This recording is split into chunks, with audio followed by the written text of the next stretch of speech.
사사기 20장 1절에서 10절까지 말씀을 봉독해 드립니다. 이에 모든 이스라엘 자손이 단에서부터 브엘세베까지 와 길라 땅에서 나와서 그 회중의 일제히 미스바의 여호와 앞에 모였으니 온 백성의 어른 곧 이스라엘의 모든 지파의 어른들은 하나님 백성의 총회에 섰고 칼을 빼는 보병은 40만 명이었으며 이스라엘 자손이 미스바에 올라간 것을 베냐민 자손이 들었더라. 이스라엘 자손이 이르되 이 악한 일이 어떻게 일어났는지 우리에게 말하라 하니 레위 사람 곧 죽임을 당한 여인의 남편이 대답하여 이르되 내가 내 첩과 더불어 베냐민에 속한 기브아에 유숙하러 갔더니 기브아 사람들이 나를 치러 일어나서 밤에 내가 묵고있던 집을 에워싸고 나를 죽이려 하고 내 첩을 욕보여 그를 죽게 한지라. 내가 내 첩의 시체를 거두어 쪼개서 이스라엘 기업의 온 땅에 보냈나니 이는 그들이 이스라엘 중에서 음행과 망령된 일을 행하였기 때문이라. 이스라엘 자손들아 너희가 다 여기 있은즉 너희의 의견과 방책을 낼지니라 하니라. 모든 백성이 일제히 일어나 이르되 우리가 한 사람도 자기 장막으로 돌아가지 말며 한 사람도 자기 집으로 들어가지 말고 우리가 이제 기브아 사람에게 이렇게 행하리니 곧 제비를 뽑아서 그들을 치되 우리가 이스라엘 모든 지파 중에서 100명에 10명, 1000명에 100명, 10,000명에 1000명을 뽑아 그 백성을 위하여 양식을 준비하고 그들에게 베냐민의 기브아에 가서 그 무리가 이스라엘 중에서 망령된 일을 행한 대로 징계하게 하리라 하니라. 사사기 19장과 20장에 걸쳐서 놀라운 사건이 진술되고 있습니다. 이 레위인이 자기의 첩을 데리고 돌아오다가 베냐민 지파에 속한 기브아에서 변을 당하여 첩은 죽고 분노한 레위인이 그 시체를 12토막을 내서 각 지파에게 보냅니다. 각 지파가 온 회중이 모여 성경 표현의 그 표현을 글자대로 받으면 전 국민이 다 미스바에 모인 셈입니다. 그렇게까지 할 수 없었겠지만 그런 표현이 갖는 식으로 온 국민이 분노했습니다. 어찌 이런 일이 우리나라에서 일어날 수가 있느냐. 그래서 그 시체를 쪼개서 보낸 레위인에게 왜 그랬느냐 묻고 이제 실상을 알게 되어 저들이 모두 이 일을 해결하기까지 집에 돌아가지 않기로 합니다.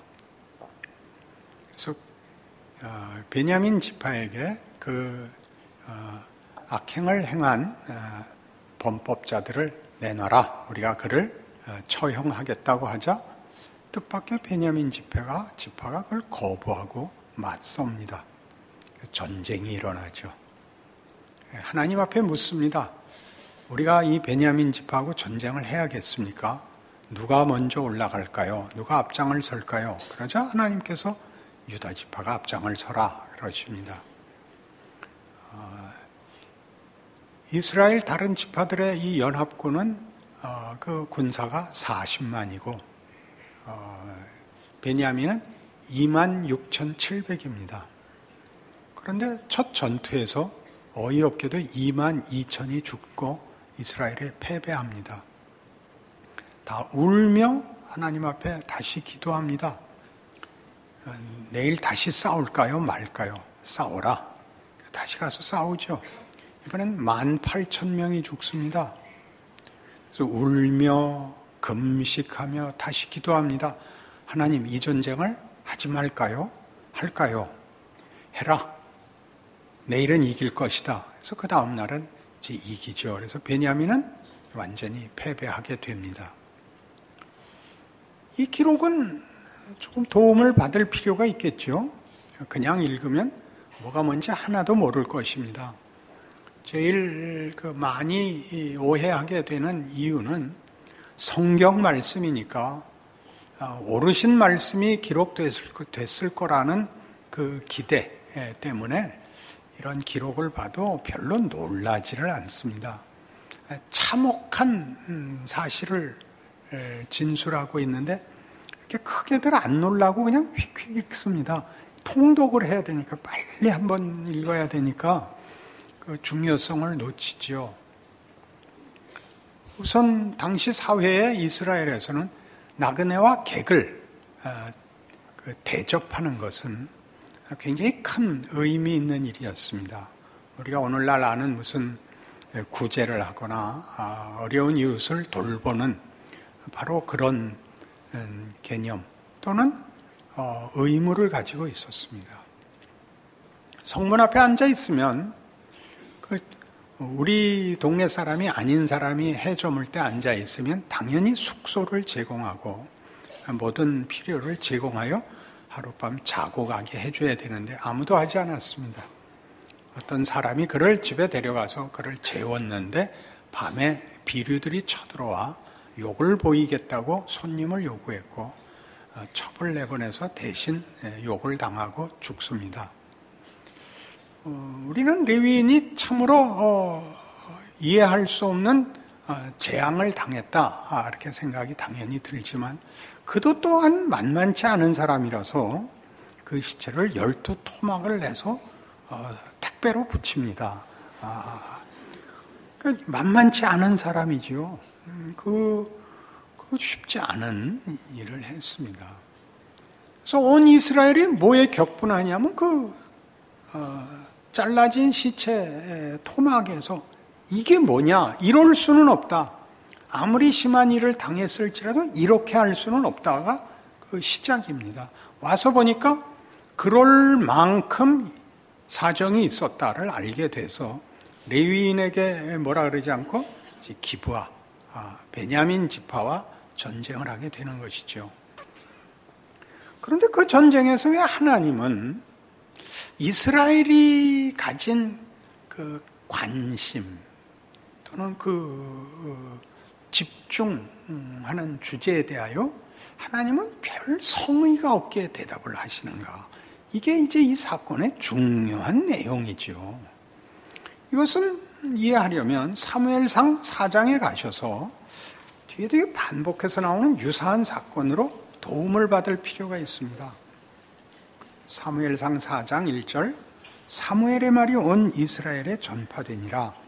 사무엘은 나가서 블레셋 사람들과 싸우려고 에베네셀 곁에 진치고 블레셋 사람들은 아벡에 진쳤더니 블레셋 사람들이 이스라엘에 대하여 전열을 벌이니라. 그 둘이 싸우다가 이스라엘이 블레셋 사람들 앞에서 패하여 그들에게 전쟁에서 죽임을 당한 군사가 4,000명가량이라. 백성이 진영으로 돌아오매 이스라엘 장로들이 이르되 여호와께서 어째 우리에게 오늘 블레셋 사람들 앞에 패하게 하셨는고 여호와의 언약궤를 실로에서 우리에게로 가져다가 우리 중에 있게 하여 그것으로 우리를 우리 원수들의 손에서 구원하게 하자 하니 이에 백성이 실로에 사람을 보내어 그룹 사이에 계신 만군의 여호와의 언약궤를 거기서 가져왔고 엘리의 두 아들 홈니와 비느하스는 하나님의 언약궤와 함께 거기에 있었더라. 여호와의 언약궤가 진영에 들어올 때 온 이스라엘 큰 소리로 외치며 땅이 울린지라. 블레셋 사람이 그 외치는 소리를 듣고 이르되 히브리 진영에서 큰 소리로 외치면 어찌 됨이냐 하다가 여호와의 궤가 진영에 들어온 줄을 깨달은지라. 블레셋 사람이 두려워하여 이르되 신이 진영에 이르렀도다 하고 또 이르되 우리에게 화로다. 전날에는 이런 일이 없었도다. 우리에게 화로다. 누가 우리를 이 능한 신들의 손에서 건져내리요. 그들은 광야에서 여러 가지 재앙으로 애굽인을 친 신들이니라. 너희 블레셋 사람들아 강하게 되며 대장부가 되라. 너희가 히브리 사람의 종이 되기를 그들이 너희의 종이 되었던 것 같이 되지 말고 대장부같이 되어 싸우라 하고 블레셋 사람들이 쳤더니 이스라엘이 패하여 각기 장막으로 도망하였고 살육이 심히 커서 이스라엘의 보병에 엎드러진 자가 3만 명이었으며 하나님의 궤는 빼앗겼고 엘리의 두 아들 홈니와 비느하스는 죽임을 당하였더라. 이 기록을 보시면 당시 이스라엘 백성들의 신앙의 정도와 하나님의 반응을 이해하실 수 있습니다. 하나님은 이스라엘이 하는 전쟁에서 그들이 전혀 이 전쟁의 핵심을 이해하지 못한다는 걸 알고 있습니다. 사사기 내내 주변에 있는 이방국들이 이스라엘을 치는 것은 하나님이 친 것이었습니다. 저들의 정체성을 일깨우기 위함이었죠. 그러나 이스라엘은 알지 못합니다. 그래서 다만 전쟁에 이겨서 안정을 확보하는 것 외에 하나님의 뜻이나 자신들의 정체성이나 자기네가 애굽을 벗어나 가나안에 입국한 하나님의 거룩한 목적 같은 것과는 이 본론을 연결하지 못하고 있습니다. 하나님 내버려 두시죠.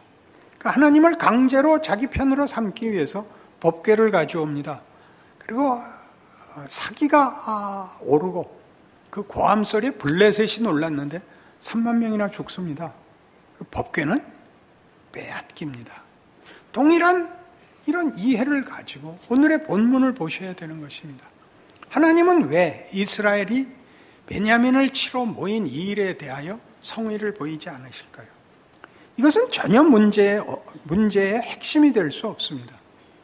무슨 폭행이 일어나고 시체를 12토막을 내고 하는 것들이 잘한 일일 수 없죠, 당연히. 그러나 진정한 문제의 핵심은 이스라엘이 자신들의 정체성을 이해하지 못하는 것에 있습니다. 하나님과의 관계로 자신들의 책임과 자신들의 명예를 이해하지 못하는 데서부터 나온 부수적 사고에 불과합니다. 그러니 여러분 집에 들어갔더니 안방에 물이 가득 흘러 넘쳐 있으면 물을 닦아내는 사람은 없습니다. 가서 수도꼭지부터 잠가야죠. 그렇지 않습니까? 거기에 누구 부르고 이웃 다 부르고 물을 좀 퍼내주세요. 그러면 하나님께 기도해서 하나님 물 좀 퍼주게, 성경책이 그릇이 되게 해주세요. 그러면 들어주시겠어요? 그런 이 본말이 전도된 그 시대상을, 그때의 기억해야 할 진실을, 역사 속에 일어났던 사실을, 그리고 반복되는 인류의 실패를 여기 고발하고 있는 셈입니다.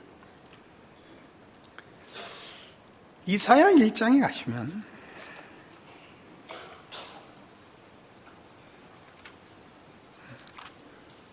구약성경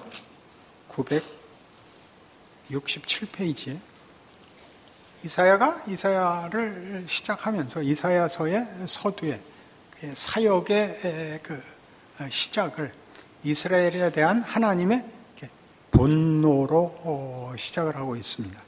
2절, 하늘이여 들으라, 땅이여 귀를 기울이라. 여호와께서 말씀하시기를 내가 자식을 양육하였거늘 그들이 나를 거역하였도다.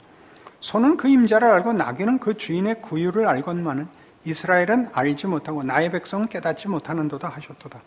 슬프다, 범죄한 나라여, 허물진 백성이여, 행악의 종자여, 행위가 부패한 자식이로다. 그들이 여호와를 버리며 이스라엘의 거룩하신 이를 만홀히 여겨 멀리하고 물러갔도다. 자, 이 핵심은 결코 악행을 행하고 나를 배반했다, 이런 윤리적인 종교적인 문제가 아니라 하나님과의 관계를 끊은 사실을 말하고 있습니다. 기독교 신앙을 이해하는 데서 제일 어려운 게 뭐냐 그러면 하나님이 있고 하나님이 윤리를 요구한다고 생각하시면 안 됩니다. 하나님은 윤리와 도덕, 그리고 어떤 덕목, 더 크게 자랑과 의미와 가치의 근거자이십니다. 그만이 그걸 만들어내십니다. 도둑질을 하지 않고 정직하게 사는 게 잘하는 것이 아니라 하나님을 놓고 하나님과 분리된 채로 도둑질을 안 하고 정직하게 살 수는 없습니다. 왜요? 있지요. 있지요. 그러나 그것은 메마른 것입니다. 정직이 가지는 진정한 영광도 부요함도 없고 그냥 메마른 것입니다. 그래서 하나님은 없고 윤리가 시행이 되면 공포가 나옵니다. 오늘 본문이 얘기하는 것입니다. 시체를 찢고 보복을 하러 전 국민이 모여 칼을 뽑고 울며 금식하여 잘못을 제거하는 무시무시한 살육만 남습니다. 거기는 어떤 온정도 따뜻함도 회복도 말하자면 끌어안음과 용서나 관용이나 따뜻함이나 기쁨 같은 것은 들어올 수가 없습니다. 칼부림 외에 아무것도 없습니다. 이해하시겠습니까? 못했을 거라고 생각을 합니다. 로마서 13장으로 가시죠.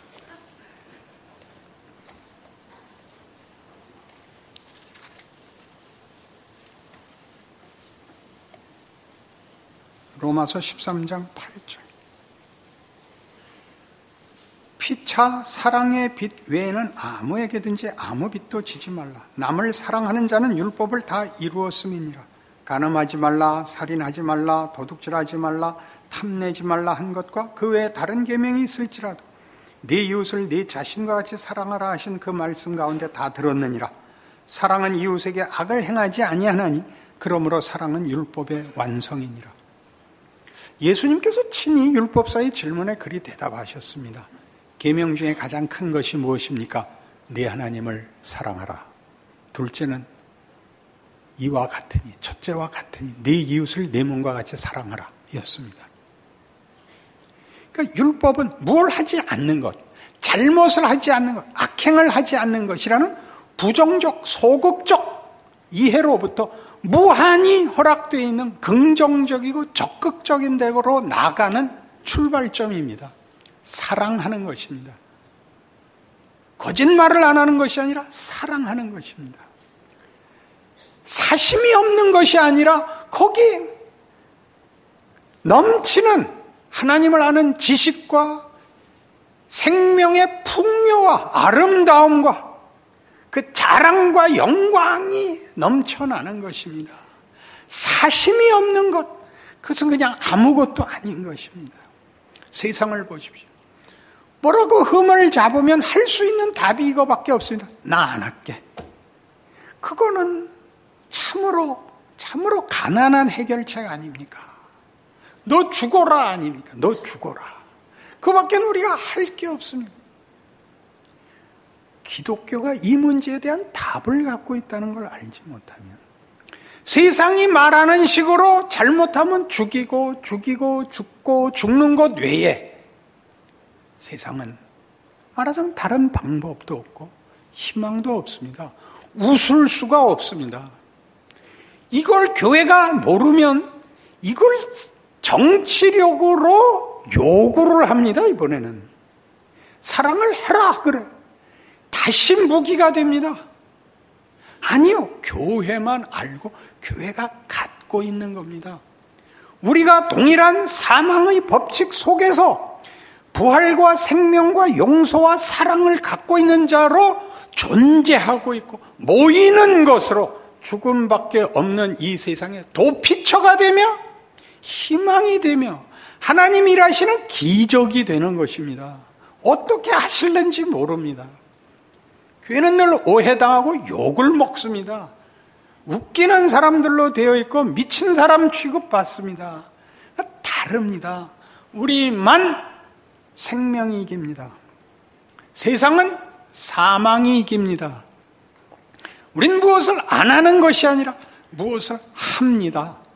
그게 교회지요. 늠름하셔야 되는 것입니다. 그러니까 율법이 무엇을 안 하는 것이 아니라 사랑하는 것이라고 하는데 사랑은 혼자 할 수 없습니다. 사랑은 대상을 빼놓으면 그건 정말 거짓말이 됩니다. 사랑을 하면 사랑하는 대상에게 무엇을 해야 됩니다. 사랑하는 대상에게. 그러니까 사랑은 이웃에게 악을 행치 않는 겁니다. 이거 부정적인 표현입니다. 그러니까 사랑은 이웃에게 악을 행치 않고 이웃을 사랑하는 것이어야 합니다. 사랑이라고요? 고린도전서 13장이 얼른 생각이 나죠. 당연히. 봅시다. 사랑해 봅시다. 고린도전서 13장.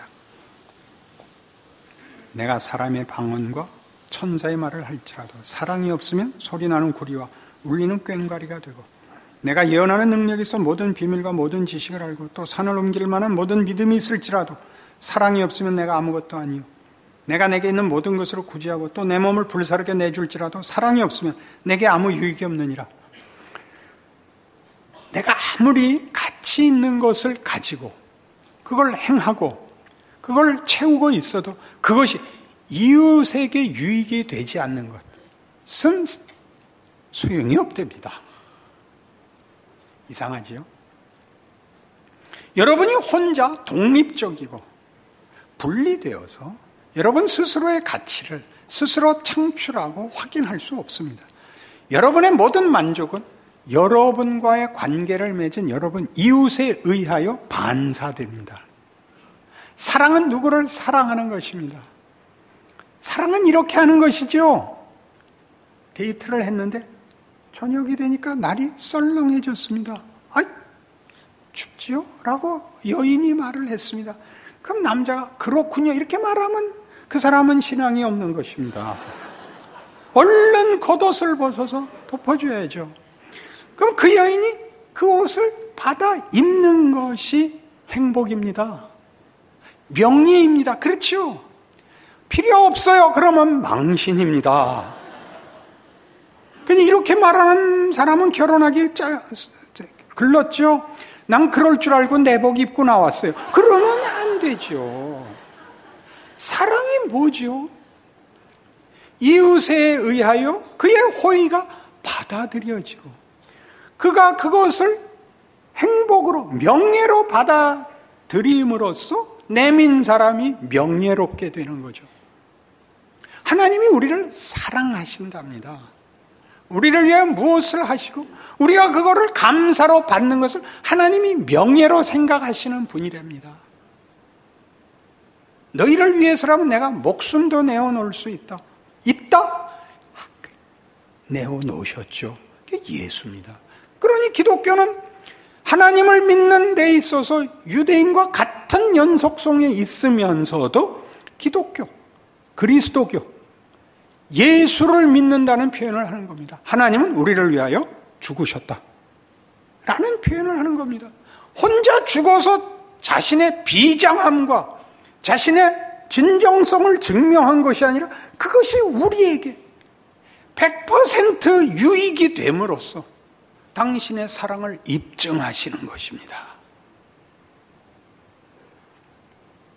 그러니 이 고린도전서 13장에 나오는 말은 잘 보십시오. 네가 천사가 되는 한이 있어도 네가 모든 지식과 비밀과 무슨 신비와 무슨 뭘 다 갖고 있어도 네가 구제하고 옳고 잘났고 네 몸을 불사르게 내어줄지라도 그것이 네 이웃과 연결되어 있지 않다면 네 이웃의 항복을 받아내고 감사를 받아내고 기뻐함을 받아내지 못한다면 그건 아무것도 아니니라. 우리는 옳은 시대에 살고 있습니다. 그 옳은 걸 뭘 위해서 쓰는가 보십시오. 혼자 독립적으로 옳다고 그러지 않습니다. 옳은 것을 이웃에게 확인을 받고 싶어 하죠. 그것이 인류 역사 내내 그 옳은 것의 확인은 죽이는 거였습니다. 죽이는 것이었죠. 그래서 누구나 칼을 잡으려고 듭니다. 칼을 가지면 죽이고 죽은 자는 보복을 하고 죽고 죽이고의 누적, 반복, 그게 인류 역사죠.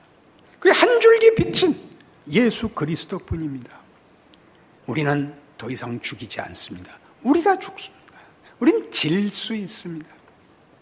그러나 오늘 본 본문같이 사사기에서는 죽이기로 합니다. 하나님이 얘들아 너희는 언제나 철이 들겠냐? 우리가 베냐민과 싸울까요? 그래라. 아니 오늘 왜 같이 안 하셨어요? 내일 계속 싸울까요? 그래라. 누가 싸워도 이겨도 상관이 없죠. 말하자면 그 하나님의 비통 어린 답을 읽어내셔야 되는 것입니다. 그래서 우리는 이 하나님의 일하심과 하나님의 이 반응 그리고 우리 인생 내내 행하시는 하나님의 진정한 핵심된 주제를 놓칩니다. 탕자의 비유에서와 같이요. 탕자가 돌아옵니다. 아버지 기뻐합니다. 소를 잡아라! 이렇게 됐죠. 형이 들어와서 이 말을 합니다. 아니 왜 창기와 함께 아버지의 재산을 다 말아먹은 놈을 위하여 잔치를 벌입니까? 아버지가 이렇게 대답합니다. 그딴 건 아무래도 좋아. 아들이 돌아왔잖아. 왜 이걸 모르시죠? 재산을 말아 그딴 건 아들이 돌아온 거하고는 상대가 안 돼. 아들이 돌아왔어 임마. 기뻐해야 돼. 여러분들은 어디서 기쁨을 놓쳤을까요? 무엇 때문에 아직 칼을 차고 다니실까요? 하나님이 쌍칼을 주시기 바랍니다. 요새 누가 칼을 차겠어요? 총을 가지실래요? 여러분 마음에 칼을 넣으세요. 총을 넣으세요. 여러분이 뭘 갖고 있는 줄 아셔야 돼요. 여러분만 웃음을 갖고 있어요. 여러분만 질 수 있어요. 기독교만 사랑하거든요. 누가 예전에 한참 부흥 시절에 이런 유명한 일화가 있었습니다. 어떤 이가 이제 회개하고 간증을 했죠. 어느 날 이제 뭐라 그래요? 길 가다가 핸드백 확 채갖고 튀는, 우린 전문 용어를 잘 모르겠습니다. 그 세계 안 살아가지고. 날치기. 예. 그 업종에 종사하셨습니까? 핸드백을 확 갖고 뛰는데 뒤에서 그 아주머니가 고함을 지르. 천천히 가, 넘어져. 어디 가서 열어봤더니 성경책이 나오더래요. 그래서 그걸 몇 년을 갖고 있다가 회개했노라. 그런 간증을 들은 기억이 납니다. 여러분들이 누군지 아시겠어요? 사사기가 뭘 증언하는지 아시겠어요? 솔로몬의 지혜는 이런 것이었던 거 기억나요? 누가 진짜 엄마냐였죠. 누가 진짜 엄마냐. 가짜가 어떻게 하기로 했어요? 솔로몬이 했죠. 너희 둘 다 진짜 엄마라고 하니까 반으로 갈라라. 가짜는 가르자 그러고 진짜는 저 사람 주십시오가 됐죠. 하나님이 일하시는 걸 모르겠어요. 사사기 내내 하나님이 기다리고 계세요. 가를 수 없는 거예요. 아시겠어요? 자를 수 없는 거예요. 우리 아버지시잖아요. 그러니까 여러분의 생애에서 여러분이 그런 은혜를 받는 자, 혜택을 받는 자로만 하나님 앞에 서지 마시고 여러분이 그 하나님의 자녀로 여러분이 친히 생모가 되고 돌아온 탕자를 맞는 아버지가 되어 여러분의 인생을 살래요. 여러분 이웃들 앞에 서 있으래요. 사사기같이 굴지 말고요. 얼마나 신나요. 싸워 이겨야 되는 게 아니라 져도 되고 위하여 기도할 수 있는, 악에게 지지 말고 선으로 악을 이기라. 얼마나 멋진 역할, 배역, 인생, 존재가 되었는가를 확인하세요. 여러분의 핍절한 걸 채워달라고 하는 기도를 벗어나셔서 이 조건 하에서는 어떻게 하는 것이 하나님이 원하시는 일입니까? 할 수 있는 걸 할 줄 아는 용기와 지혜를 주시옵소서. 이 기도를 하시는 여러분들 되셔서 당장 돌아갈 때부터 표정을 펴십시오. 여러분의 자리를 이 신나는 하나님의 일하심으로 채워서 여러분을 만나는 사람이 웃게 하십시오. 반가워하게 하십시오. 기도하십시다. 하나님 아버지 은혜를 감사합니다. 하나님, 우리 인생을 웃을 수 있다는 것은 넉넉하게 가져서는 되지 않습니다. 하나님의 자녀이기 때문에 할 수 있습니다. 하나님을 아버지라 부르는데 뭐가 더 필요하겠습니까? 그렇지만 고통스럽다고요. 그거야 그렇죠. 모든 진지한 것들은 피가 마르고 눈물이 나야 되는 것입니다. 해설프게 입술로만 할 수 있는 것에 진지한 것이 어디 있습니까? 피땀 흘려 멋진 인생 믿음으로 승리하게 하옵소서. 예수님 이름으로 기도합니다.